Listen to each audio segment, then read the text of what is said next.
الحمد لله نحمده ونستعينه ونستغفره ونعوذ بالله من شرور أنفسنا ومن سيئات أعمالنا من يهده الله فلا مضل له ومن يضلله فلا هادي له ونشهد أن لا إله إلا الله وحده لا شريك له ونشهد أن سيدنا ونبينا وحبيبنا وشفيعنا ومولانا محمدا عبده ورسوله الذي أرسله بالحق بشيرا ونذيرا وداعيا إلى الله بإذنه وسراجا منيرا فقد قال الله تعالى في كلامه المجيد وفي فرقانه الحميد أعوذ بالله من الشيطان الرجيم بسم الله الرحمن الرحيم ولتكن منكم أمة يدعون إلى الخير ويأمرون بالمعروف وينهون عن المنكر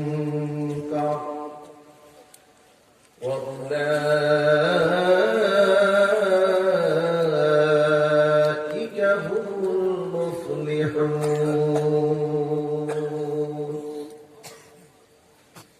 وقال النبي صلى الله عليه وسلم من رأى منكم منكرا فليغيره بيده فإن لم يستطع فبلسانه فإن لم يستطع فبقلبه وذلك أضعف الإيمان أو كما قال عليه الصلاة والسلام وقال تعالى في شان حبيبه ومحبوبه آمرا ومخبرا إن الله وملائكته يصلون على النبي يا أيها الذين آمنوا صلوا عليه وسلموا تسليما اللهم صل على محمد وعلى آل محمد كما صليت على إبراهيم وعلى إنك حميد مجيد اللهم بارك على محمد وعلى آل محمد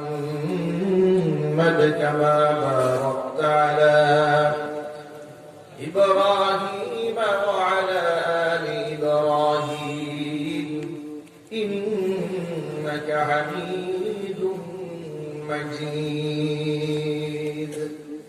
محبة প্রাণ খুলে সকলে একটু আল্লাহ পাকের দরবারে জিকির পেশ করুন লা ইলাহা ইল্লাল্লাহ লা ইলাহা ইল্লাল্লাহ লা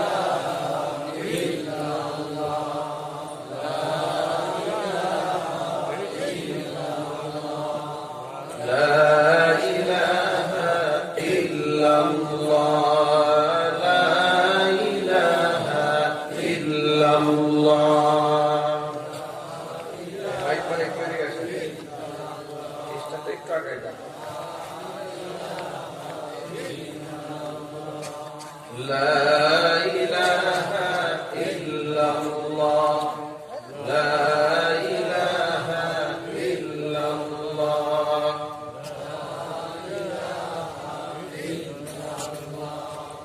لا إله إلا الله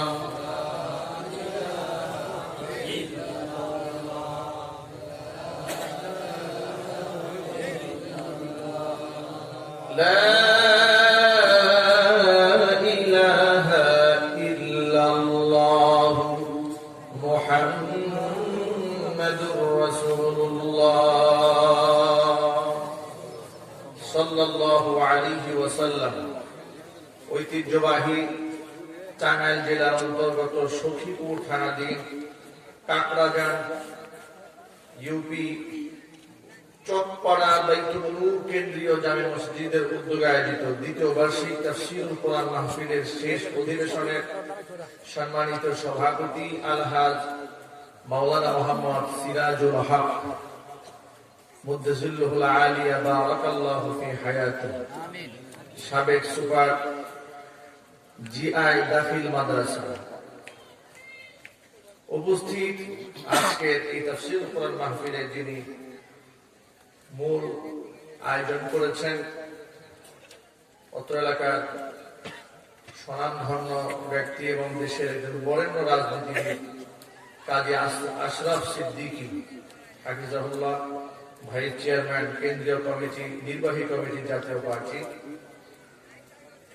আমার আগে স্টেজে আপনাদের সামনে গুরুত্বপূর্ণ আলোচনা পেশ করেছেন বাংলাদেশের এক সময়কার নন্দিত আলোচক। সারা বাংলাদেশের গ্রাম গঞ্জ আমার মনে হয় এমন কোন বড় মাঠ ছিল না যেখানে তিনি দৌড়ে বেড়াননি, কোরআন সুন্নাহর কথা তিনি বলেননি। অত্যন্ত পরিচিত মুখ সকলের কাছে, বিশেষ করে ৮০ এবং ৯০-এর দশকের অত্যন্ত জনপ্রিয় একজন মুফাসসির কোরআন পীরজাদা আলহাজ মাওলানা মীর মোহাম্মদ হাবিবুর রহমান যুক্তিবাদী সাহেব,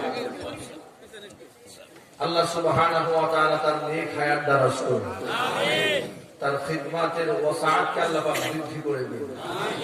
আপনারা শুনেছেন কিছুদিন আগে ফেসবুকে একটি মিথ্যা রটনা করা হয়েছিল, গুজব ছড়িয়ে দেওয়া হয়েছিল যে হাবিবুর রহমান যুক্তিবাদী সাহেব ইন্তেকাল করেছেন। পরবর্তীতে তিনি লাইভে এসে তার ওয়াজে ঢঙেই বলেছিলেন যে আমি যে মারা গেলাম সেটা কিন্তু আমি নিজেও জানি না। এভাবে দেশের অনেক বিপদগামী লোকেরা দেশের বরেণ্য ব্যক্তিদেরকে নিয়ে অনেক সময় এ ধরনের বানোয়াট সংবাদ প্রচার করে বেড়ায়, ঠিক কিনা? এই জন্য সকলকে সতর্ক থাকতে হবে, কারণ আমরা যারা মুমিন মুসলমান আমাদের দৃঢ় বিশ্বাস রয়েছে আমাদের প্রতিটি পদক্ষেপ রেকর্ড হচ্ছে। আমি যা বলছি, আমি যা করছি, আমার প্রতিটি কদম রেকর্ড হচ্ছে। মা ইয়ালফিযু মিন কাওলিন ইল্লা লাদাইহি রাকীবুন আতীদ। আমি আমার জবান থেকে যা উচ্চারণ করছি সংরক্ষণকারী ফেরেশতা তা রেকর্ড করছে। সাথে সাথে ইন্নাল্লাহা লা ইয়াখফা আলাইহি শাইউন ফিল আরদি ওয়ালা ফিস সামা। আসমান জমিনে আল্লাহর কাছে লুকায়িত কিছুই থাকে না, সব আল্লাহ পাকের কাছে স্পষ্ট।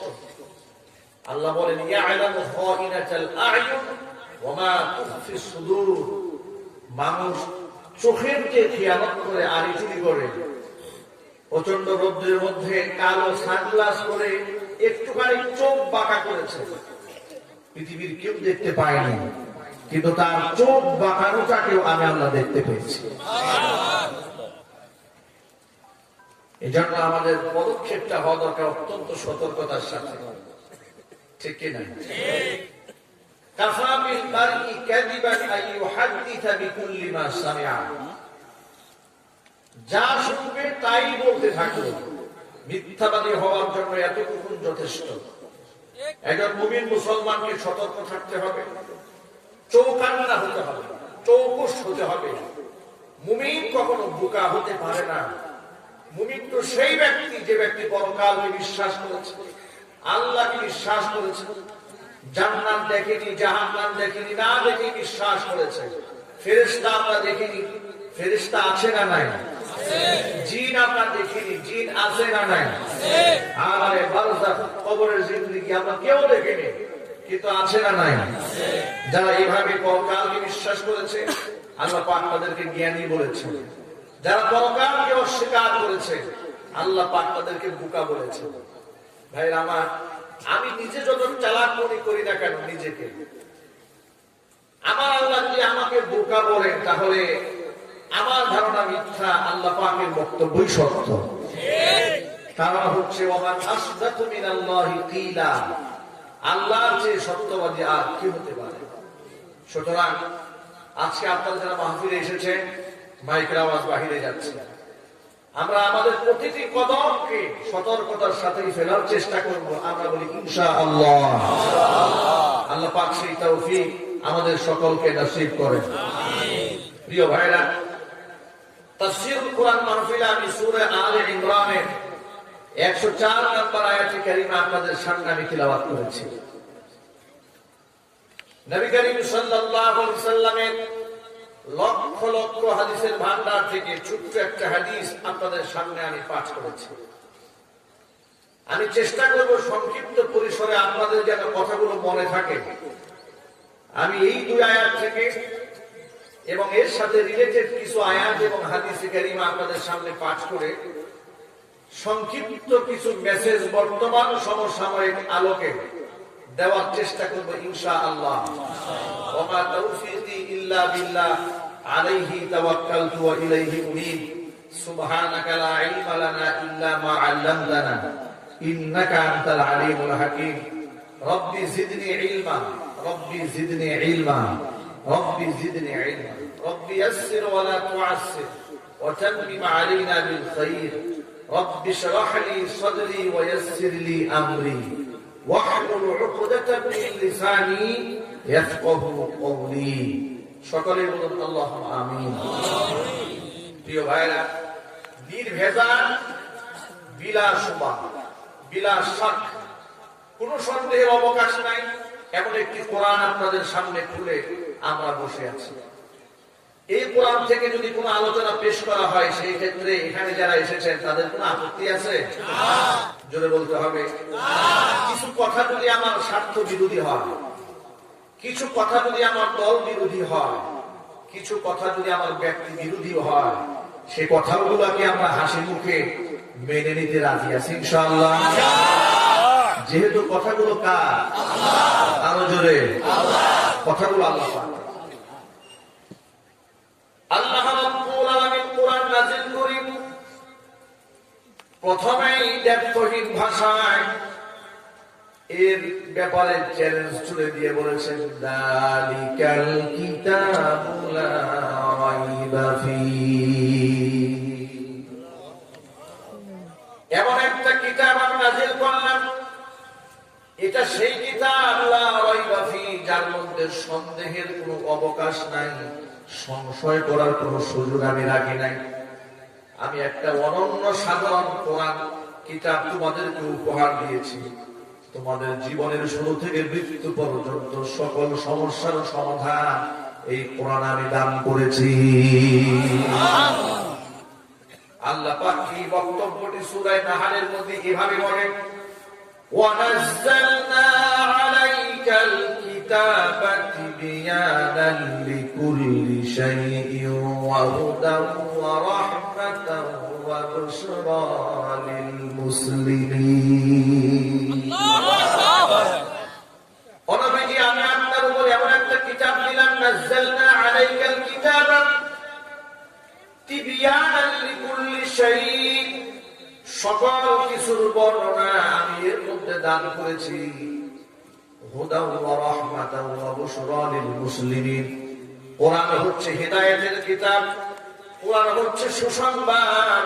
মুসলমানদের জন্য এই কোরআন আমি নাযিল করেছি সুসংবাদ স্বরূপ, আর গোটা মানব জাতির জন্য আমি দিয়েছি হিদায়াত স্বরূপ। জোরে বলুন সুবহানাল্লাহ। এমন কোন বিধান আল্লাহ মানুষের উপর আরোপিত করেননি যে বিধান মানুষের দ্বারা পালন করা সম্ভব নয়, কিংবা যে বিধান পালন করতে গেলে তার দুনিয়া কিংবা আখিরাতে ক্ষতিগ্রস্ত হবে, এমন কোন বিধান আল্লাহ পাক মানুষের উপর চাপাই দেননি। বরং আল্লাহ পাক মানুষের উপর সেই সমস্ত বিধানগুলো দিয়েছেন যেগুলো মানলে পালন করলে ধন্য হবে তার দুনিয়া, ধন্য হবে তার আখিরাত। আল্লাহ পাক বলেন, লা ইউকাল্লিফুল্লাহু নাফসান ইল্লা উসআহা লাহা মা কাসাবাত ওয়া আলাইহা মাকতাসাবাত। আমার আল্লাহ পাক সূরা বাকারার মধ্যে বলেন, লা ইউকাল্লিফুল্লাহু নাফসান ইল্লা উসআহা, মানুষের সাধ্যে কুলায় না, সাধ্যাতিরিক্ত কোন বিধান আমি মানুষের উপর চাপাই দেই নাই। ইসলাম গ্রহণ করার পরে তার প্রথম দায়িত্ব হলো নামাজ। প্রথম দায়িত্ব নামাজ।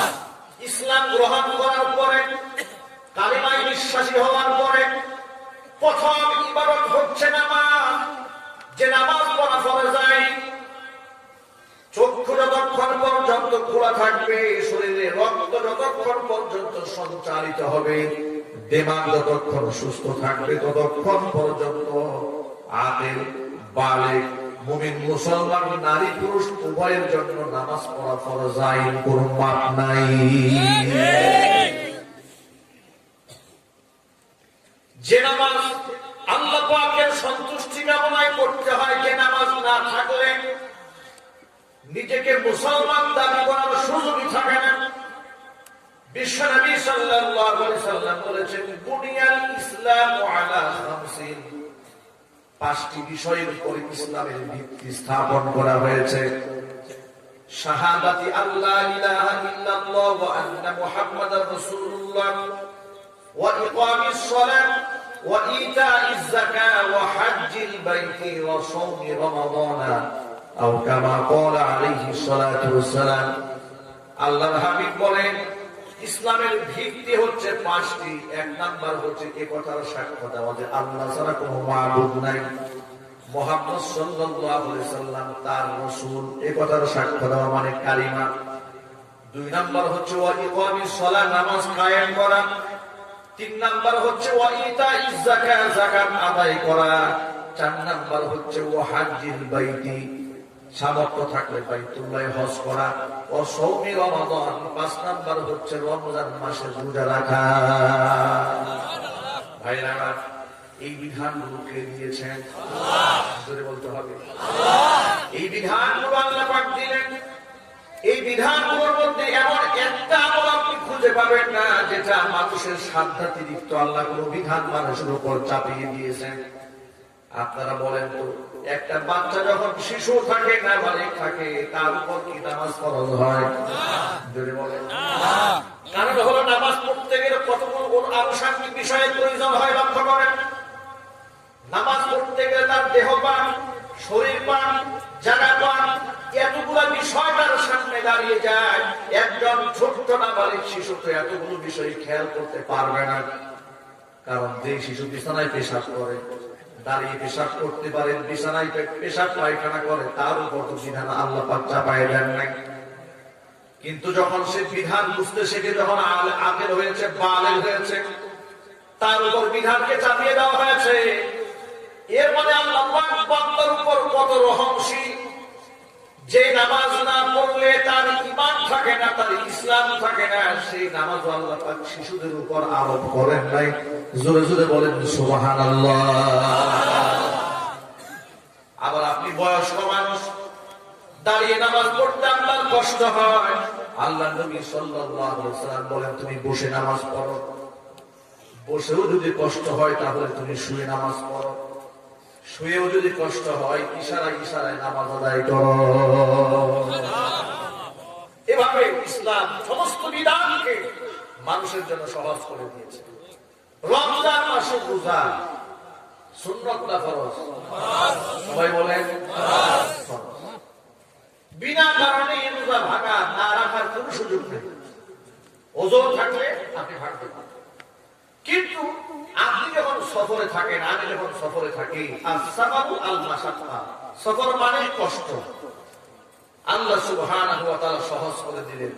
তুমি যদি সফরে থাকো, তখন যদি তোমার মনে চায় যে আমার সফর করতে এখন কষ্ট হবে রোজা রেখে, তাহলে তোমার জন্য ইখতিয়ার দেওয়া হলো এই রোজা তুমি না রেখে রমজানের বাহিরেও তুমি এই রোজার কাজা করতে পারবা। আর এই রমজান মাসে সফরকালীন সময় তোমার রোজা না রাখার সুযোগ রয়েছে। ইসলামে এমন কোন বিধান নাই যে বিধান মানুষের সাধ্যাতীত, কিংবা আপনার কোন সফর নাই কিন্তু আপনি রোজা রেখেছেন, হঠাৎ করে তৃষ্ণা পিপাসায় আপনার জীবন যেন এখন বের হয়ে যাবে মনে হচ্ছে, ইসলাম আপনাকে সুযোগ দিয়েছে আপনি রোজা ভেঙে ফেলুন। রোজা ভেঙে পরবর্তীতে রোজা আপনি রমজানের পরে কাজা করে নেবেন। সুবহানাল্লাহ দিচ্ছে গুলো। ইসলাম মানুষের সাধ্যের উপর কিছু চাপাই দেয়নি। এভাবে রমজানের রোজাকে আল্লাহ সহজ করে দিলেন, নামাজের বিধানকে আল্লাহ এভাবে সহজ করে দিলেন, কিন্তু একবারে ছেড়ে দিলেন না। একবারে ছেড়ে দেওয়া মানে হচ্ছে বান্দার থেকে আল্লাহর সম্পর্ক ছিন্ন করে ফেলা। আমি দুনিয়াতে এসেছি তো আমার পাকের দাসত্ব করার জন্য, গোলামি করার জন্য। আমার আল্লাহ যদি দাসত্ব থেকে আমাকে লাথি মেরে সরিয়ে নেয়, আমার কবরে তো আগুন লেগে যাবে। কথা বলো ঠিক কি না? ও যুবক ভাইরা, আপনারা বলেন, যদি আমরা সারাটা জীবন সিজদায় করে থাকি, এতে কি আবার আল্লাহর কোনো লাভ আছে? জোরে বলেন। আর আমরা যদি নাফরমানি করি, এতে কি আল্লাহর দাম কমে যাবে? আল্লাহর ক্ষমতা কমে যাবে? এমন হবে নাকি 1 বছর যদি মানুষেরা বাইতুল্লাহতে হজে না যায়, তাহলে পরবর্তীতে যদি চন্দ্র সূর্য উদয় করতেন, তার হাতে ক্ষমতা থাকবে না, আরেকজনের কাছে ক্ষমতা যাবে? এমন হবে? বরং আল্লাহ রাব্বুল আলামিন বলেন, কোন ব্যক্তি যদি আল্লাহ পাকের শুকর আদায় করে, তাহলে তার শুকর আদায় করাটা এটা আমি আল্লাহর কোনো ফায়দা বয়ে আনবে না। ওমান ইয়াশকুরু ফাইন্নামা ইয়াশকুরু লিনাফসিহি, বরং শুকর আদায় করলে নিজের পক্ষেই তার শুকরিয়া আদায়ের ফায়দা হবে। ওমান কাফারা, আর কোন ব্যক্তি যদি না শুকরি হয়, না শুকরগুজার হয়, ফাইন্নাল্লাহা গানিয়্যুন হামিদ, আমি তো এমনিতেই মহা প্রশংসিত, আমি বেনিয়া, তোর শুকর আদায়ের আমার কোনো প্রয়োজন নাই। ঠিক কিনা ভাইরা আমার? নামাজের বিষয়টা সহজে বুঝে নিয়েছেন আপনারা। নামাজ দাঁড়িয়ে পড়তে হয়। নামাজ যদি আমি দাঁড়িয়ে পড়তে অক্ষম হইতো, বসে পড়তে হবে। বসে যদি অক্ষম হইতো, শুয়ে পড়তে হবে। আবার আমি যখন সফরে চলে যাবো, দেখেন কোরআন শরীফ আল্লাহ সুবহানাহু ওয়া তাআলা আমাদের জন্য সকল বিধানকে কত সুন্দরভাবে বর্ণনা করে আমাদের জন্য ইবাদত বন্দেগী সহজ বানিয়ে দিয়েছেন। দেখুন সুবহানাল্লাহ। আল্লাহ রাব্বুল আলামিন বলেন, ওয়াইদা দারাবতুম ফিল আরদি ফালাইসা আলাইকুম জুনাহুন আন তাকসুরু মিনাস সালাহ। যখন তোমরা সফরে থাকবে, ওয়াইদা দারাবতুম ফিল আরদি, যখন তোমরা সফরে থাকবে, ফালাইসা আলাইকুম জুনাহুন আন তাকসুরু মিনাস সালাহ। যোহরের নামাজ ফরজ কয় রাকাত? জোরে। 4 রাকাত। আসরের নামাজ কয় রাকাত? 4 রাকাত। মাগরিবের নামাজ কয় রাকাত? 3 রাকাত। ইশারের নামাজ কয় রাকাত? 4 রাকাত। ফজরের নামাজ কয় রাকাত? 2 রাকাত নামাজ। আল্লাহ পাক বলেন, 4 রাকাত বিশিষ্ট নামাজ যতগুলো আছে সফর হালাতে, সুন্নতে মুআক্কাদা যেগুলো আছে, সুন্নতে মুআক্কাদার হুকুম তোমার জন্য রহিত করে দিলাম। এমনকি 4 রাকাত বিশিষ্ট ফরজ নামাজ যেগুলো আছে, তোমার প্রতি দয়াময় আমি আল্লাহ তোমার জন্য 4 রাকাত নামাজকে 2 রাকাত ফরজ বানিয়ে দিলাম। আমি ছাত্র জীবনে যখন এগুলো তর্জমা করি, তা আমার কাছে মাঝে মাঝে মনে হতো যে সফরের মধ্যে নামাজ আল্লাহ কমালেন কেন? না কমালেও তো পারত। নামাজ পড়তে সময় লাগে না হয় 10-15 মিনিট, তো নামাজটা কমানোর পেছনে কারণ থাকে। বড় হওয়ার পরে প্র্যাকটিক্যাল লাইফে বাস্তব জীবনের অভিজ্ঞতা থেকে মনে হলো, আমরা যখন সফরে থাকি তখন সময়ের বিষয়টা এমন পর্যায়ে দাঁড়িয়ে যায়, তখন মনে হয় যে 2 রাকাত নামাজ আল্লাহ আমাদের উপর কমিয়ে, আল্লাহ যে গোটা বিশ্ব মানবতার উপরে, মুসলিমের উপরে যে আমাদের কত রহম করেছেন। আল্লাহ তো আহকামুল হাকিমিন, আল্লাহ পাক তো পৃথিবীর সবচেয়ে শ্রেষ্ঠতম ইনসাফগার বিচারক। আল্লাহর চেয়ে বেশি ইনসাফ কি আর দুনিয়াতে কারো আছে? না, কারো। আল্লাহ পাক যে শান্তির কথা বলেছে, ইনসাফের কথা বলেছেন, দুনিয়ার কোন মানবতার কর্মী আল্লাহর চেয়ে বেশি দামি কথা বলতে পারবে না, পারবে না। আল্লাহ পাক আমাদের জন্য নামাজকে কসর বানাই দিলেন। কসরের নামাজ পড়া ফরজ কখন? সফর হালাতে। এই মাসআলাটা সবাই ভালো করে জেনে নেন। ৪৮ মাইলের দূরত্বের নিয়তে যদি আপনি আপনার ঘর থেকে বের হয়ে যান, নিজের এলাকা ছাড়ার পর থেকে আপনি মুসাফির রাস্তায়, এই মুসাফির হালাতে 4 রাকাত বিশিষ্ট যত ফরজ নামাজ আসবে, সমস্ত নামাজগুলো 2 রাকাত করে ফরজ, 2 রাকাতই আদায় করতে হবে। 4 রাকাত আদায় করলে নামাজ হবে না। অনেক লোকেরা বলে, আমার তো সময় আছে, আমার তো অনেক সময় আছে, আমি একটু বেশি করি। এর করে সুযোগ নাই। যেমন আমি আপনাদেরকে বলি, আপনারা বলেন জোহরের নামাজ 4 রাকাত ফরজ। এখন কোন ব্যক্তি যদি মনে করে যে আমি তো বিরাট বড় আবেদ, আমি আপনাকে খুব ভালোবাসি, আজকে থেকে আমি প্রত্যেক জোহরের নামাজ 6 রাকাত করব, কি বলেন? সওয়াব হবে না গুনাহ হবে? যদি বলেন গুনাহ হবে, এই জন্য যেহেতু 4 রাকাতই ফরজ, এখানে বাড়াবার কোন সুযোগ নেই, কমানোর কোন সুযোগ নেই। সফর হালাতে মানুষের জন্য 2 রাকাতই ফরজ। সুবহানাল্লাহ। সফর হালাতে ফরজ কয় রাকাত? 2 রাকাতই ফরজ। এখানে ইখতিয়ার না যে ইচ্ছা করলে 2 রাকাত পড়া যায়, ইচ্ছা করলে 4 রাকাত পড়া যায় না। এটা সুন্নতের ক্ষেত্রে, সুন্নতের মুআক্কাদা যেগুলো আছে আপনার খেয়াল রয়েছে, আপনি মন চাইলে পড়ে, মনে না চাইলে নাও করতে পারেন। কিন্তু ফরজ 4 রাকাত বিশিষ্ট নামাজগুলো সফর হালাতে অবশ্যই 2 রাকাত পড়তে হবে। 2 রাকাত পড়তে হবে। এটা আমার মূল আলোচ্য বিষয় না, প্রতিবাদিত বিষয় না। আমার মূল আলোচনার টপিক সামনে রয়েছে, ভালো করে জেহেন তৈরি করতে হবে। আগে ভূমিকাটা বোঝার চেষ্টা করেন। ইসলাম গ্রহণ করার পরে সবচেয়ে গুরুত্বপূর্ণ ইবাদতের নাম হচ্ছে নামাজ। নামাজ পড়তে গেলে পবিত্রতার প্রয়োজন আছে, আছে না নাই? যদি বলেন।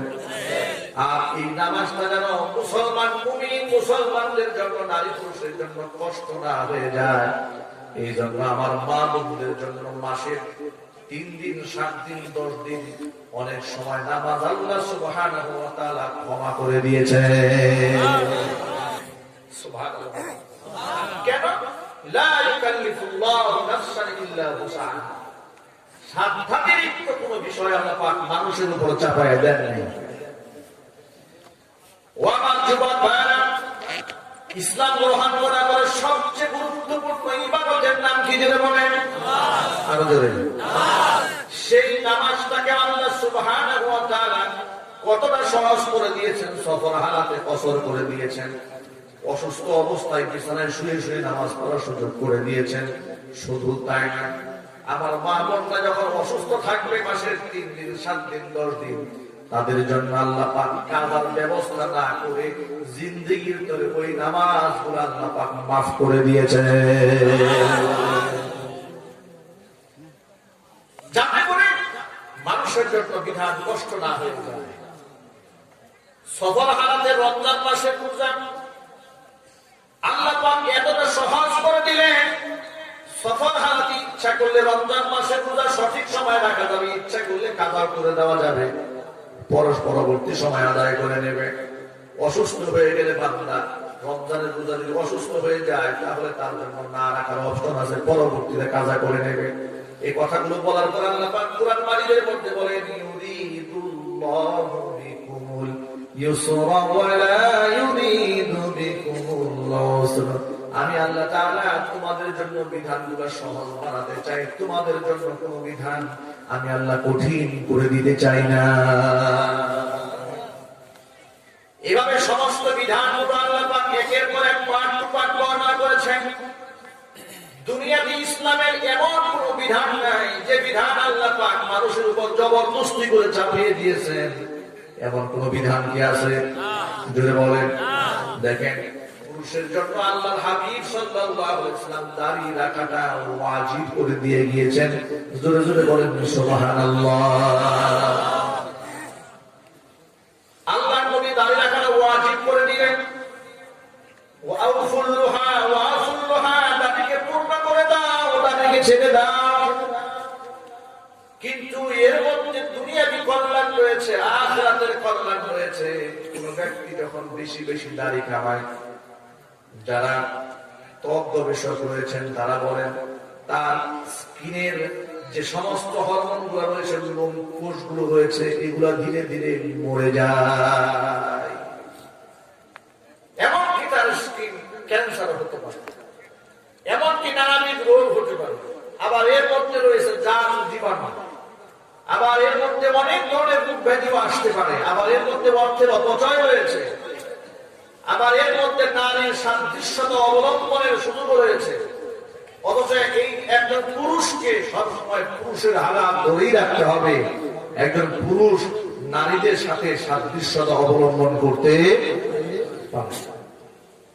বিধানগুলোর মধ্যে প্রত্যেকটা বিধানের মধ্যে সায়েন্টিফিক দিক রয়েছে, বৈজ্ঞানিক সূত্র রয়েছে। আল্লাহ রাব্বুল আলামিন আমার মা বোনদের জন্য পর্দার বিধান দিয়েছেন। পর্দা করা সুন্নাত না ফরজ? ডান পাশের লোকদের জন্য সুন্নাত করা হয় নাকি? পর্দা করা কি আরো জোরে? সেই পর্দা কি ঘরের সামনে পর্দা ঝুলে সেই পর্দা? জানালার পর্দা? ঘরের মধ্যে দামি দামি পর্দা, একটা পর্দার পার্টের দাম 1000 টাকা, 1200 টাকা, 2000, 2500 টাকা দামের পর্দা ঘরের মধ্যে ঝুলে। কিন্তু নিজের গাটাকে ঢেকে রাখার জন্য, পর্দা করার জন্য একটা ভালো ওড়না কেনার টাকা হয় না। আল্লাহ সুবহানাহু ওয়া তাআলা নারীর সেফটির জন্য, নারীর নিরাপত্তার জন্য, নারীর সতীত্বের জন্য পর্দার বিধান দিয়েছেন, ফরজ বাণী। আল্লাহ সুবহানাহু ওয়া তাআলা কোরআন মাজিদের মধ্যে বলে দিয়েছেন, ও নারী সম্প্রদায়, তোমাদেরকে আমি আল্লাহ অনেক সম্মান দিয়েছি, এই সম্মানকে ধুলাই মিশিয়ে দিও না। আল্লাহ পাক বলছেন, ওয়া করনা ফি বুয়ুতিকুন্না ওয়ালা তাবাররাজনা তাবাররুজাল জাহিলিয়াতিল উলা। ও মায়ের জাতি, আপনাদেরকে আল্লাহ ডেকে বলছেন, করনা ফি বুয়ুতিকুন্না, তোমরা নিজেদের ঘরের মধ্যে অবস্থান করো। ওয়ালা তাবাররুজনা তাবাররুজাল জাহিলিয়াতিল উলা, জাহিলি যুগের মেয়েদের মতো নিজের রূপ সৌন্দর্যতা মানুষের সামনে প্রকাশ করে রাস্তায় বের হইও না। বিধানকার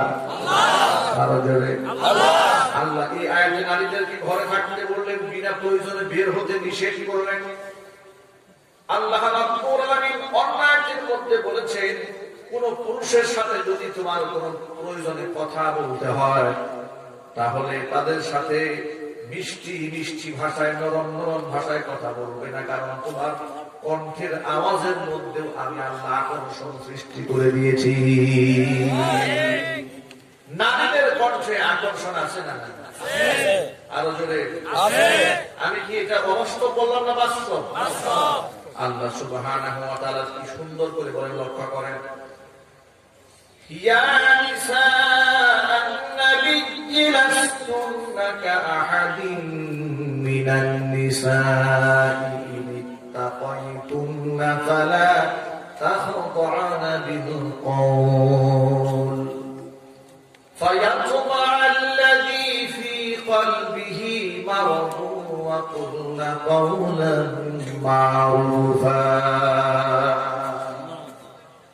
হে নবীর স্ত্রীগণ, লাস্তুন্না কাআহাদিন মিনান নিসা, তোমরা আর 10টা মেয়েদের মতো না, সাধারণ নারীদের মতো নও। তোমাদের মর্যাদা অনেক উপরে, তোমাদের চলার গতিবিধি ভিন্ন রকম হতে হবে। ইনিত্তাকাইতুন্না, যদি তোমরা পরহেজগারিতা অবলম্বন করেই থাকো, পরহেজগার যদি হতে চাও, তাকওয়াবান যদি হতে চাও, তাহলে তোমাদের করণীয় আমল হচ্ছে ফালা তাখদা'না বিল কওলি, পরপুরুষের সামনে তো যাবেই না, তাদের সাথে ফেস টু ফেস তো হবেই না। পর্দার আড়াল থেকে যখন কথা বলবে প্রয়োজনে ওই পর্দার আড়াল থেকে কথা বলার সময় তোমরা ফালা তাখওয়ানা বিল কওলি, তাহলে কণ্ঠের আওয়াজকে মিষ্টি করে তুলবে না, নরম নরম করে পরপুরুষের সাথে কথা বলবে।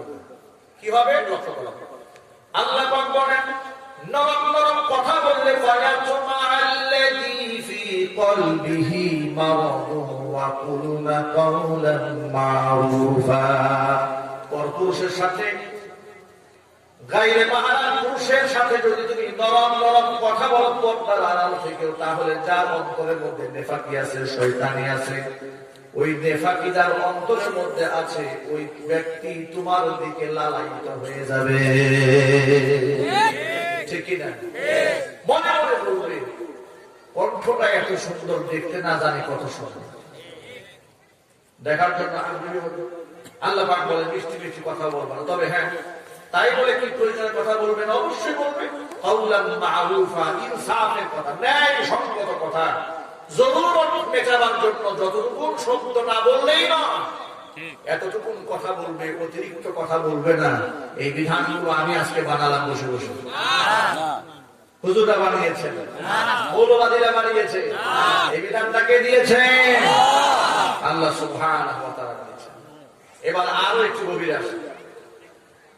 আপনারা যারা আমরা পর্দার কথা বললে আমাদেরকে সেকেলে বলেন, মৌলবাদ বলে গালিগালাজ করেন, আনসোশাল বলেন, অসামাজিক বলেন, আমাদেরকে আপনার কৃত্রিমতার কথা বলেন, মধ্যযুগীয় বর্বরতার কথা বলেন, তাদের কাছে অত্যন্ত বিনয়ের সাথে আমার শ্রদ্ধার সাথে প্রশ্ন রাখতে চায়, আল্লাহ পাক কি এই কোরআনে অসামাজিক কোন বিধান দিয়েছেন?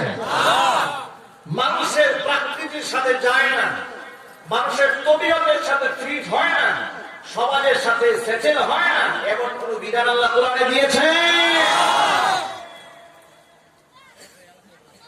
অথচ আজকে পত্রিকার পাতার মধ্যে পেলাম, লক্ষ্য করেন, অনলাইনে বেশ কয়েকটা আর্টিকেল দেওয়া হয়েছে, বেশ কয়েকটা জাতীয়তেও সংবাদ প্রচারিত হয়েছে। সাংবাদিকরা উদ্বেগ প্রকাশ করে একটা সংবাদ প্রকাশ করেছে। বিষয়টা হলো ঢাকা শহরে বাসে চলাচল করতে গিয়া বাসের মধ্যে এক মেয়ে বসেছে, যে মেয়েটার মাথার মধ্যে কাপড় ছিল না, গায়ের মধ্যে টাইট ফিটিংস জামা ছিল। এমন সময় একজন ভদ্রলোক, চাচার বয়সের সেই লোকটা যখন বাসের পাশের সিটে বসেছে, ওই মেয়েটাকে এই অর্ধ উলঙ্গ অবস্থায় দেখে ধমক দিয়ে বলেছে, এই মেয়ে, তোমার এই অবস্থায় তুমি বাসা থেকে বের হয়েছে কেন? তোমার বাপ মা নাই? আলহামদুলিল্লাহ বলবেন না? এই প্রতিবাদী ভাষা তো সমাজে এখন নাই। আগে তো এক সময় আমরা ছোটবেলায় দেখেছি যে পরিচিত কিংবা অপরিচিত রাস্তাঘাটে যদি কোনো অসুবিধা করতো, শয়তানি করতো, মুরব্বী শ্রেণীর কোন ব্যক্তি এসে ধমক দেয়, এখানে ঝগড়া করতেছে, ধমক দিত, ঠিক কিনা? আর বর্তমান সিচুয়েশন, ছেলেরা এত আধুনিক হয়েছে, বাবার বয়সে না দাদার বয়সে কেউ যদি তাকে একটা ধমক দেয়, যে ধমক দিয়েছে ওর বাপ টাকায় কথা বলে, ঠিক কিনা? সে মনে করে আমি হলাম আধুনিক শিক্ষিত, বিরাট বড় শিক্ষিত, ঢাকা বিশ্ববিদ্যালয়ের চত্বরে বসে বসে আমি গাঁজা খাই, আমি এত বড় শিক্ষিত, ইংলিশ মিডিয়ামে লেখাপড়া করে হাফ প্যান্ট পরা মহিলাদের সাথে আমি বসে থাকি, আমার দাম কি কম? আমি কম বুঝি? চাচা আমার জ্ঞান দিতে আসেন, আমি কৃষক, এক ধমক দিয়েছে চাচাকে। তার বাস্তব প্রমাণ আমি আপনাদের সামনে পেশ করছি। যখন এই চাচা বাচ্চার মেয়েটাকে ধমক দিয়েছে, তোমার বাবা মা নাই, তুমি এই পোশাকে ঘর থেকে বের হলে কি করে? পাশে মেয়ের বান্ধবী উঠে দাঁড়িয়েছে, আমার গায়ে কি পোশাক থাকলো না, তোমার আপনি বলার কে? আপনার কোন অসুবিধা? প্রতিবাদ করছে। এবং এই প্রতিবাদটা যখন এই মেয়েটা তার পেজে দিয়েছে, সেখান থেকে সাংবাদিকরা উদ্বেগ প্রকাশ করেছে, এভাবে যদি মেয়েদের উপর নির্যাতন চলে তাহলে স্বাধীন চলাচলে ব্যত্যয় ঘটবে। এই জন্য এই ধরনের নিষেধাজ্ঞার বিষয়গুলো মুরব্বীদের না বলাই ভালো, যাতে করে দেশে মেয়েরা স্বাধীনভাবে চলতে উপস্থাপন করা হয়েছে। ভাই রানা, আমি জানি না এই দেশের সাংবাদিকদের কি হয়েছে, সমাজে এত অসঙ্গতি থাকে, তারা তুলে ধরেন আলহামদুলিল্লাহ। আমি বলি না সমাজের অসঙ্গতি সাংবাদিকরা তুলে ধরেন না, অবশ্যই তুলে ধরেন, কিন্তু কিছু কিছু ক্ষেত্রে এমন এমন সংবাদ তারা প্রচার করেন, আমাদের বড় সংশয় সৃষ্টি হয় যে এই সংবাদ প্রচার করার আগে তিনি কি খেয়ে বাড়ি থেকে এসেছিলেন। কথাটা হচ্ছে কি এভাবে তারা উল্টা পাল্টা হেডলাইন দিয়ে। আচ্ছা, আপনারা বলে একটা মেয়ে যদি অশালীন পোশাকে রাস্তায় বের হয়, মুরব্বি যদি তাকে শাসন করে, এটা কি তার অপরাধ? আমাদের বলেন এটার নাম কি স্বাধীন চলাফেরা করা? বরং এই সমস্ত মেয়েদের কারণে সমাজের মধ্যে ধর্ষণ সৃষ্টি হয়, এই সমস্ত মেয়েদের কারণে আমার মায়ের যাতে কলঙ্কিত হয়, কথা বলতে এই সমস্ত মেয়েদের কারণে নারী জাতীয় লাঞ্ছনার প্রাপ্ত হয়ে যায়। আল্লাহ নবী ১৫০০ বছর আগে বলেছেন, সায়াকুনু আখিরা উম্মতি নিসাউন কাসিয়াতুন আরিয়াতুন। আল্লাহর হাবিব বলেন আখিরি জামানায় আমার উম্মতের মধ্যে এমন কিছু মহিলাদের আবির্ভাব ঘটবে, তারা পোশাক পরেও তারা উলঙ্গ হয়ে থাকবে, তাদের মাথার চুলটা থাকবে বুখতি উটের কুজের মতো। রাসূল পাক সাল্লাল্লাহু আলাইহি ওয়াসাল্লাম বলেছেন, বুখতি উট মানে আরবের উটের অনেক কোয়ালিটি আছে, কিছু কিছু উট আছে এই কুজটা অনেক বেশি উঁচা, এটাকে বলা হয় বুখতি উট। রাসূল পাক সাল্লাল্লাহু আলাইহি ওয়াসাল্লাম উদাহরণ দিয়ে বলেন, বুখতি উটের কুজের মতো থাকবে মেয়েদের মাথার কুপাটা। এমন মেয়েদেরকে যখন তোমরা দেখবে, এদের উপর লানত পেশ করবে, কারণ এই সমস্ত মহিলারা আল্লাহর পক্ষ থেকে অভিশপ্ত, এরা হচ্ছে সমাজের মধ্যে লানতপ্রাপ্ত। মাইকের আওয়াজ বাহিরে যাচ্ছে, আমার মা বোনরা কথাগুলো শুনতে পাচ্ছে। যে সমস্ত মা বোনদের মধ্যে স্বভাব রয়েছে যে মাথার চুলটা উঁচা করে খুবা বেঁধে নিজেকে আরেকটু লম্বা বানিয়ে উপস্থাপন করা, এই অভ্যেস যাদের রয়েছে, পার্লারে গিয়ে যারা এমন ভাবে চুল করেন, এমন ভাবে হেয়ার স্টাইল করেন, তাদেরকে বলবো বিনয়ের সাথে, আমি আপনার ভাই হিসেবে বলি, একজন আলিম হিসেবে বলি, আপনাকে মা সম্বোধন করে বলি, বোন সম্বোধন করে বলি, খবরদার এই কাজটা করবেন না। কারণ আল্লাহ নবী বলেছেন, যে ব্যক্তি, যে মহিলার মাথার মধ্যে চুলটাকে উঁচা করে খোপা বানিয়ে বুখতি উটের মতো ঘুরে বেড়ায়, আল্লাহর হাবিব বলেছেন এদের উপর লানত পেশ করো, কারণ তারা আল্লাহর পক্ষ থেকে অভিশপ্ত নারী। বুরু ব্ল্যাক করা যে সমস্ত নারী সমাজে আছে, বিশ্বনবী সাল্লাল্লাহু আলাইহি সাল্লাম বলেন, যে ব্যক্তি বুরু ব্ল্যাক করে আর যে মহিলা করায় দেয়, উভয়ের উপর আল্লাহ পাকের লানত। এই কথাগুলো আজকে সমাজে আলোচিত হয় না, ওয়াজ মাহফিলের মধ্যে কোরআন সুন্নাহর বিধিবিধানের বিষয়টি তুলে ধরা হয় না। বেশিরভাগ ওয়াজ মাহফিলের মধ্যে অপ্রাসঙ্গিক কিচ্ছা কাহিনী বলে বলে সময় কাটাইয়া দেওয়া হয়, আর হাসি গল্প তামাশা করে সময়টাকে বরবাদ করে দেওয়া হয়, যার কারণে শত শত মাহফিল হয় কিন্তু হেদায়েত খুঁজে পাওয়া যায় না। আর এই যুবকদের কি হয়েছে আমি জানি না, স্টেজে এসে সিনেমার গান গায়, তাকে প্রধান বক্তা করে দেওয়া হয়। নাটক সিরিয়ালের এতগুলো নাম বক্তা জানে, যে পরিচালক এতগুলো সিনেমার নাম জানে না। কথা বলে ঠিক কিনা? সে কিভাবে আলেম হলো?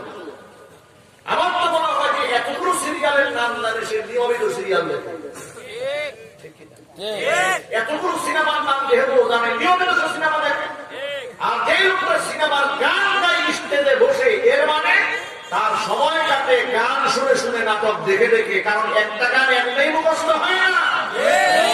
যদি কোরআন পড়তো মাহফিলে বসে, আল্লাহ তার মুখ থেকে কোরআন আয়াত বের করে দিতেন, কথা বলতে। ও তো কোরআন পড়ে না, ও তো হাদিস পড়ে না, তাহলে না কোরআন হাদিস জানবে।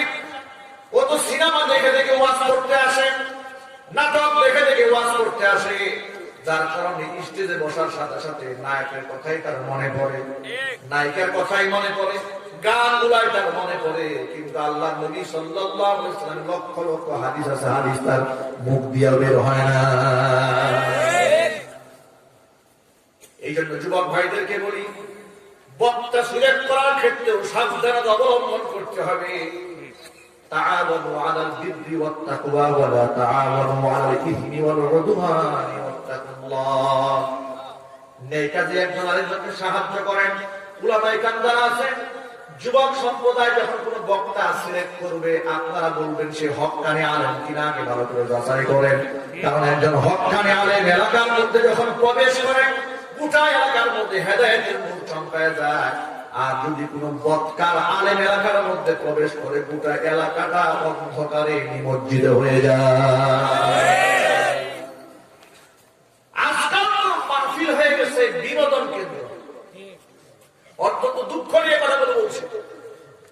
নাটক এবং সিনেমার মধ্যে যে বিনোদন মানুষ পেত, কিছু কিছু নামধারী বক্তা নামের তক্তাদের মাহফিল হয়ে গেছে বিনোদন কেন্দ্র।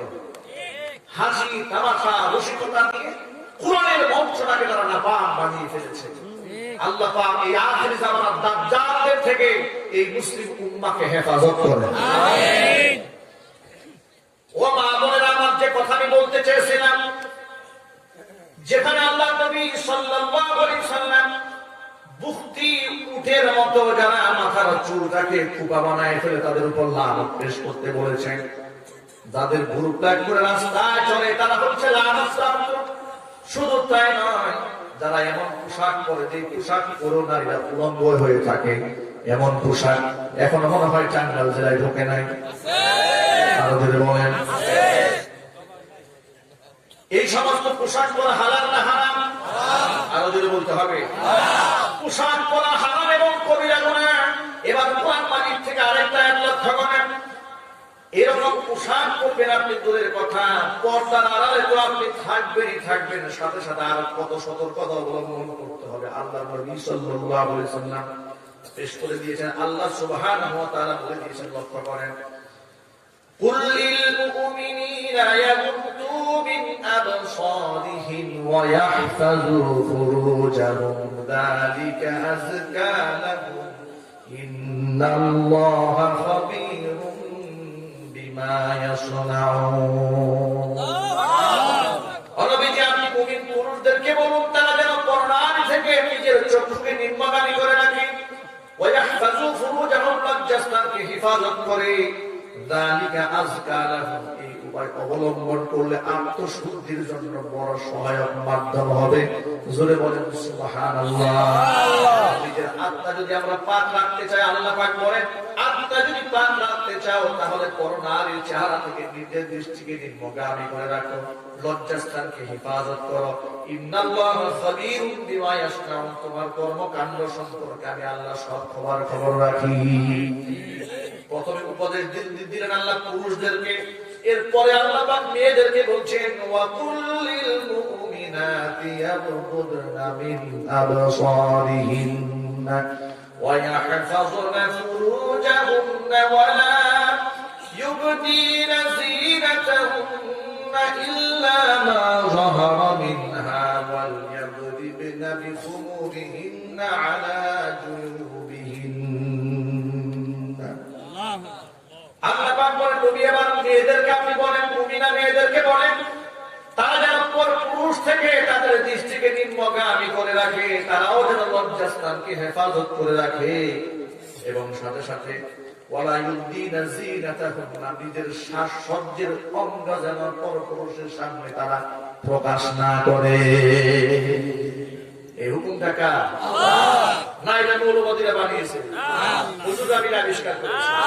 আল্লাহ পাক বলেন, সাজসজ্জার অঙ্গ পরপুরুষের সামনে প্রকাশ করা যাবে না। এরপর আল্লাহ বলছেন, ওয়ালিয়াযরিবনা বিখুমুরিহিন্না আলা জুয়ুবিহিন্না, তাদের একটা চাদর দিয়ে যেন তার বক্ষ দেশটা ব্যক্তি ঢেকে রাখে। সুবহানাল্লাহ।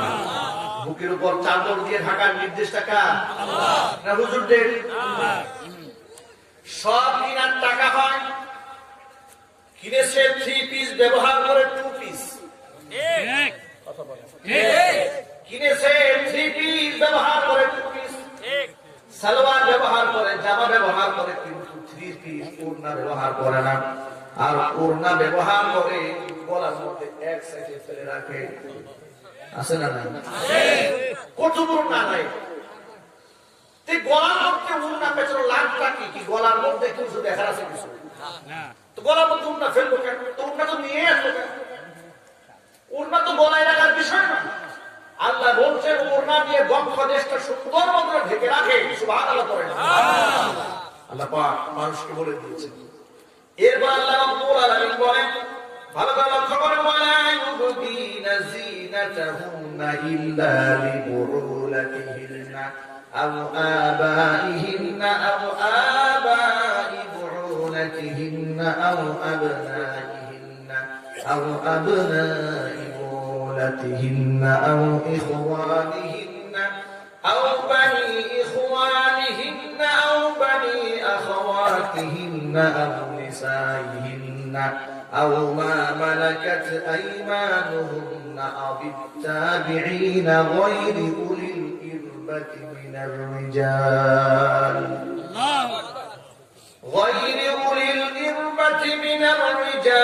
أو الطفل الذين لم يظهروا على عورات النساء ولا يضربن بأرجلهن ليعلم ما يخفين من زينتهن وتوبوا إلى الله جميعا أيها المؤمنون لعلكم تفلحون. এখানে আল্লাহ সুবহানাহু ওয়া তাআলা ওই সমস্ত পুরুষদের কথা আল্লাহ পাক উল্লেখ করলেন যারা মাহরাম। আল্লাহ বুঝাই দিলেন শ্বশুরের সামনে, নিজের স্বামীর সামনে, নিজের ভাইয়ের সামনে, ভ্রাতুষ্পুত্রের সামনে, নিজের বোনের সন্তানের সামনে। অর্থাৎ উদ্দেশ্য হলো এক কথায় বলে দেই, মাহরাম পুরুষ যারা, তাদের বাদ দিয়া অন্য পুরুষের সামনে, কারো সামনে তুমি তোমার সৌন্দর্যতার ফেসটাও পর্যন্ত খুলে রাখবে না। জোরে জোরে বলেন সুবহানাল্লাহ।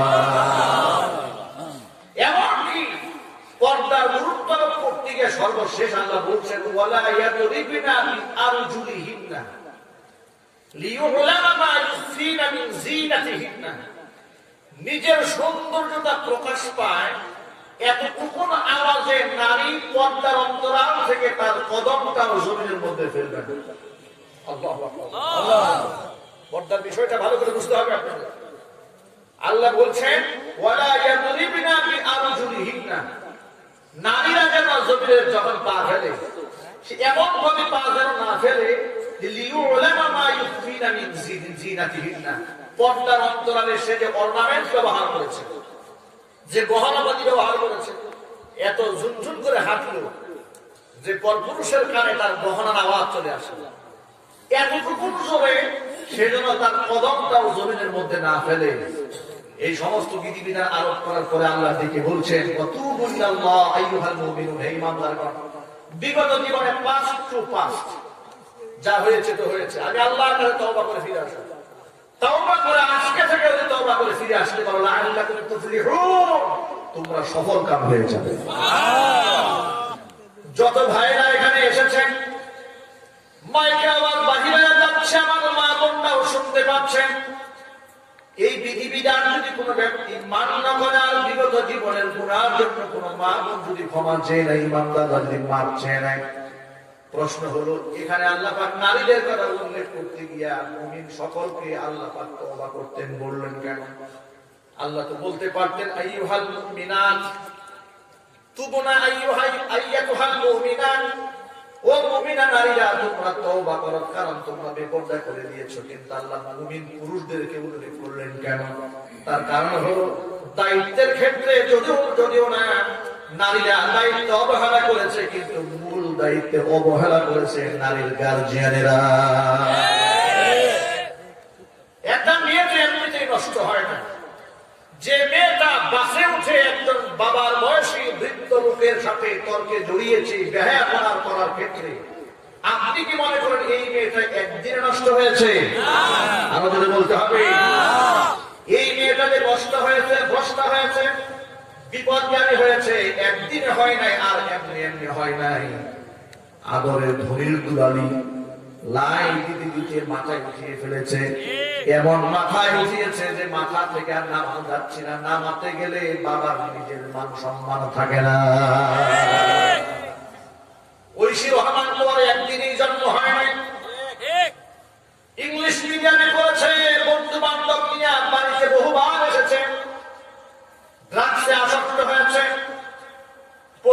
10,000 20,000 টাকা বাবার পকেট থেকে খুইয়েছে। যখন বাবা প্রতিবাদী হয়েছে তখন উনি আর সহ্য করতে না পেরে বাথরুমের মধ্যে ঢুকাইয়া বাপ মাকে নিজের হাতে বন্ধু বান্ধব নিয়ে জবাই করেছে। জোরে জোরে বলেন নাউজুবিল্লাহ। আমরা চাই না এই বাংলার মাটিতে আর কোন ঐশী রহমানের জন্ম হোক। আমরা চাই না এই বাংলার মাটিতে আর কোন ঐশী রহমানের মতো কপাল পুরা সন্তানের জন্ম হোক, যে সন্তান নিজের হাতে বাপ মাকে জবাই করে। কথা বলেন ঠিক কিনা? এই জন্য সাবধান হয়ে যান। আল্লাহ পাক তওবা করতে বলেছেন, তওবা মানে ফিরে আসা, বিগত জীবনের সমস্ত ভুল থেকে সরে এসে নতুন করে জীবন সাজায় নেওয়ার নাম হচ্ছে তাওবা। তাওবা এটা না যে মাহফিল হুজুর বয়ান করলেন, বয়ানের শেষে হুজুরের হাতে হাত রাখলেন, দুবার করলেন আস্তাগফিরুল্লাহ আস্তাগফিরুল্লাহ আস্তাগফিরুল্লাহ, বাস তওবা হয়ে গেছে, বিড়ি টানতে টানতে বাড়ি যাচ্ছে। কথা ঠিক কিনা? এটার নাম তওবা না শয়তানি? এটার নাম তওবা না শয়তানি? এটার নাম শয়তানি। কষ্ট হচ্ছে আপনাদের? এটার নাম তওবা নয়।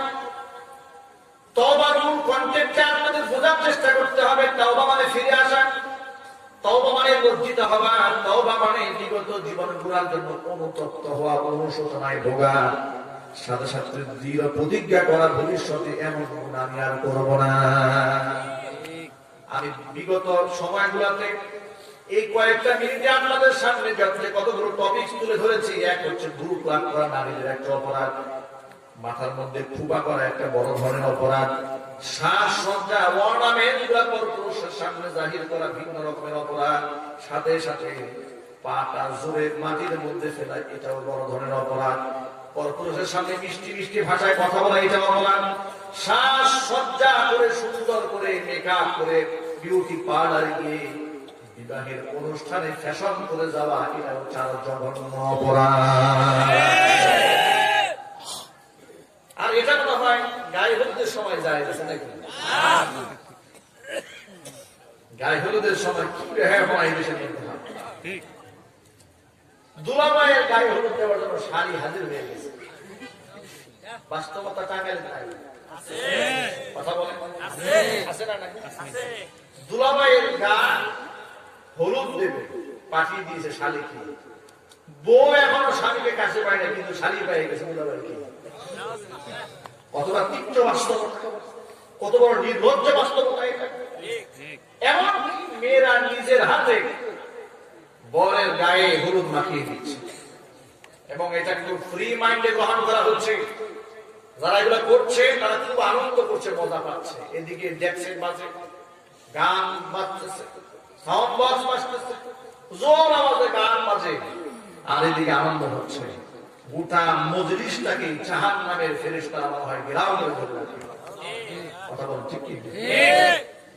যুবক ভাইদের কিন্তু, যুবক ভাইরা জিন্দেগি কিন্তু খুব ছোট, হায়াত কিন্তু খুব কম। আপনারা যারা অনেক বড় স্বপ্ন দেখে দেখে বসে আছেন, গাড়ি হবে, বাড়ি হবে, নারী হবে, বাচ্চা কাচ্চা হবে, অনেক কিছু হবে, যারা স্বপ্ন দেখছেন, এই স্বপ্নের বাস্তবতায় একমাত্র আল্লাহ পাক জানেন। আমি আগামীকাল আবার এই স্টেজে বসবো, আবার আপনাদের সামনে কোরআনের কথা বলবো, এতটুকু সিউরিটি পৃথিবীর কেউ দিতে পারবে? জোরে বলতে হবে দিতে পারবে। আমার কবরে আমাকে এতিমের মতো শুয়ে থাকতে হবে। আর এটাই আমার জীবন। আমি তো মুসলমান, আমার বিশ্বাস আছে যে এটা ছোট্ট একটা জিন্দেগি, এই জীবনের পরে আমার বিরাট একটা জীবন সামনে পড়ে আছে। গোটা পৃথিবীটা যদি ঘুরে, গোটা দুনিয়াটা যদি ঘুরে সরিষা দানা দেওয়া হয়, আর সাত আসমানের উপর থেকে যদি একটা কবুতর এসে ৭০,০০০ বছর পরে পরে একটা করে দানা নিয়ে যায়, বোঝার চেষ্টা করে। জমিন থেকে আসমান পর্যন্ত যত বড় ফাঁকা জায়গা, গোটা ফাঁকা জায়গাটা যদি সরিষার দানা দিয়ে ভরে ফেলা হয়, আর একটা কবুতর যদি একটা দানা নিয়ে আসমানে উড়ে যায়, ৭০,০০০ বছর পর আবার যদি এসে আরেকটা দানা নিয়ে যায়, আবার ৭০,০০০ বছর পর আরেকটা দানা নিয়ে যায়, আশা করা যায় কোনো না কোনো একটা সময় এই সমস্ত দানাগুলো নেওয়া শেষ হবে, কিন্তু পরকালের জিন্দেগির কোনো শেষ নাই। সেই অনন্ত জীবনটাকে সুখী করার চেষ্টা করতে হবে। এই নিজের আমলকে সমৃদ্ধ করতে হবে, নিজের জানকে, মালকে, দেহকে, ব্যক্তিত্বকে আল্লাহ পাকের গোলামির মধ্যে আবদ্ধ করতে হবে। পারবো কারা হাত দেখতে চান?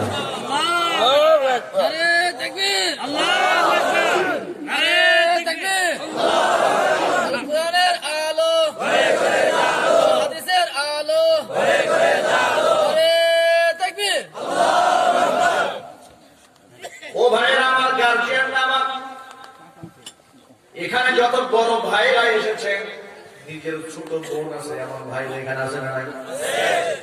নিজের উপযুক্ত মেয়ে আছে এমন আছে না নাই? নিজের স্ত্রী আছে আছে না নাই?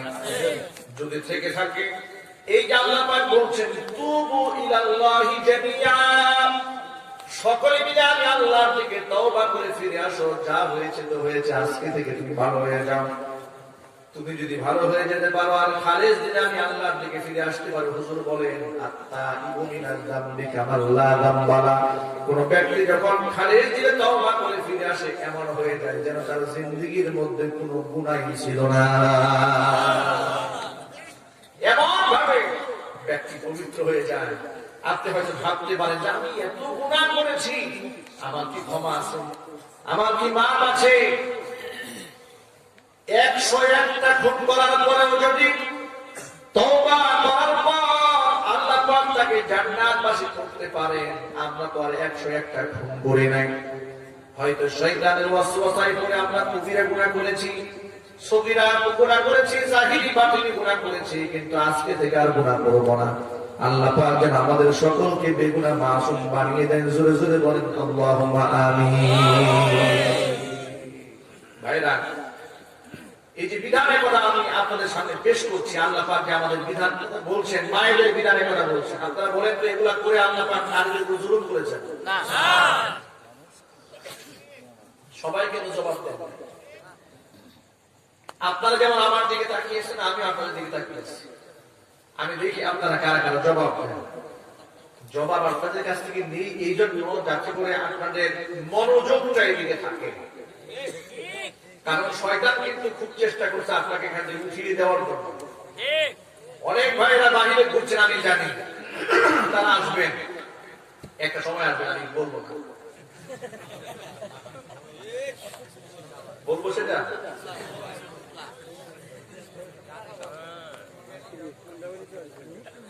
তারা এই বছরে আর কোনদিন খিচুড়ি খায় নাই,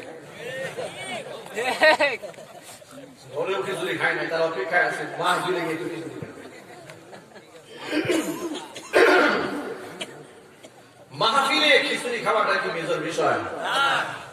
এক বক্তা স্টেজে উঠলেন, উঠে দেখে যে প্যান্ডেল ফাঁকা,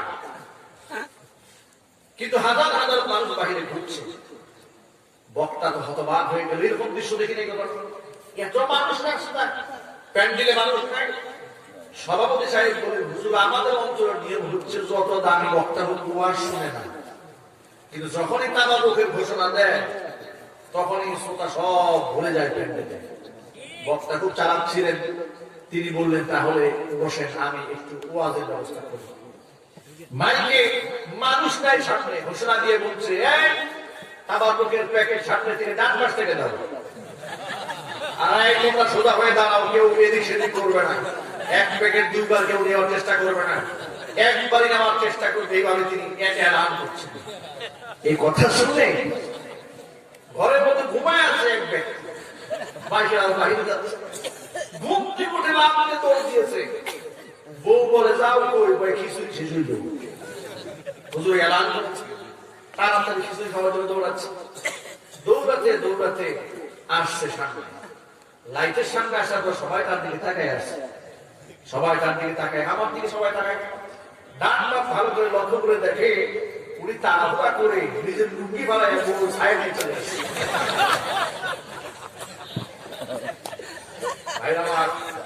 এই জন্য যারা ছায়া নিয়ে দৌড় দেওয়ার চিন্তা ভাবনা করেছেন, আল্লাহর ওয়াস্তে তারা আগেই মাহফিলে চলে আসেন।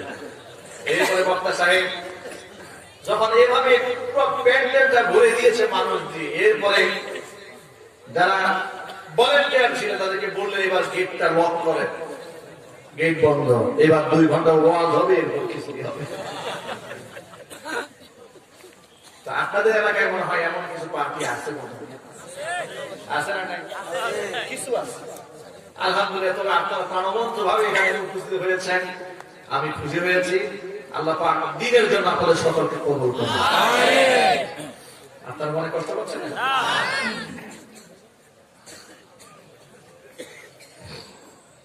ভাই আমার, আল্লাহ বলছেন আমাদেরকে তওবা করে ফিরে আসতে। আমরা তওবা করতে চাই, পারব না ইনশাআল্লাহ? ইনশাআল্লাহ। আমাদের যাদের বোন আছে লক্ষ্য করেন, আমাদের যাদের মেয়ে আছে, আমাদের যাদের স্ত্রী আছে, আল্লাহ রাব্বুল আলামিন আমাদেরকে সকলকে তওবা করতে বললেন। কারণ কি? বিশ্বনবী সাল্লাল্লাহু আলাইহি ওয়াসাল্লাম বলেছেন, আলা কুল্লুকুম রাঈন ওয়া কুল্লুকুম মাসউলুন আন রাইয়াতিহি। তোমরা প্রত্যেকেই দায়িত্বশীল, প্রত্যেকের দায়িত্বের ব্যাপারে কিয়ামতের মাঠে আল্লাহর দরবারে জবাবদিহিতা করতে হবে।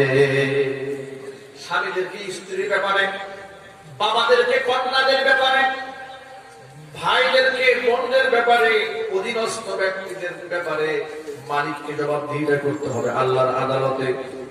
এই জন্য যাদের স্ত্রী কন্যা রয়েছে খাস পর্দা করাবো, আমরা বলি ইনশাআল্লাহ। আর এই পর্দাটা ঠিক যে নয়, যাকে আমরা বুরকা বলি, বুরকার মাধ্যমে একজন নারী তার স্বাধীনতা বজায় রাখতে পারে, তার সতীত্বকে টিকিয়ে রাখতে পারেন, তার সম্ভ্রমকে, ইজ্জতকে রক্ষা করতে পারেন সকলের নজর থেকে। কথা বলে না কেন? আমি আমার মা বোনদেরকে বলি, মা বোনেরা, নিজের 5 লক্ষ টাকার গহনা লকারে রাখেন, ব্যাংকে গিয়ে লকারে রাখেন। কেন আপনি রাখেন? যাতে করে এটাকে সংরক্ষণ করতে পারেন, চোর ডাকাত যেন ছিনিয়ে না নেয়। এই যদি আপনার এই গহনার মর্যাদা হয়ে থাকে, 10 লক্ষ টাকার গহনা আপনি ব্যাংকের লকারে রেখেছেন, কেউ যেন ছিনিয়ে না নিতে পারে। আবার টাকাটা আপনি লকারের মধ্যে রাখার পরে তালা ঝুলাই দেওয়ার পরে টান দিয়ে চেক করেন তালা ঠিক মতো লাগলো কিনা। এতটা গুরুত্ব 10 লাখ টাকার হতে পারে, 20 লক্ষ টাকার হতে পারে।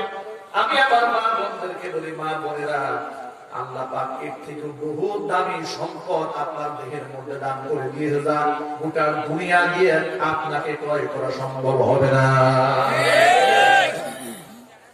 আপনি কেন নিজেকে এত সস্তা বানাই ফেললেন? টাকা রক্ষা করার জন্য যদি আপনি লকার ব্যবহার করতে পারেন, ব্যাংকে গিয়ে টাকা এবং গহনাকে নিরাপত্তার জন্য, সেফটির জন্য আপনি যদি সেখানে রাখতে পারেন, আপনার সতীত্বের জন্য আপনি কি পর্দা অবলম্বন করতে পারেন না? পর্দা করা ফরজ আইন আল্লাহ পাক করে দিয়েছেন। এবার প্রশ্ন হলো, তাহলে আমরা যে আমাদের মা বোনদেরকে বুরকা করাই, এই বিধানটাকে আল্লাহ দিয়েছেন না হুজুররা দিয়েছেন? কথা বলেন আরো জোরে। এবার আপনি কোরআন শরীফ থেকে তার দলিল নেন। আল্লাহ রাব্বুল আলামিন বলেন, ইয়া আইয়ুহান নাবিয়্যু কুল লিআজওয়াজিকা ওয়া বানাতিকা ওয়া নিসাইল মুমিনিনা ইউদনিনা আলাইহিন্না মিন জালাবিবিহিন, ذلك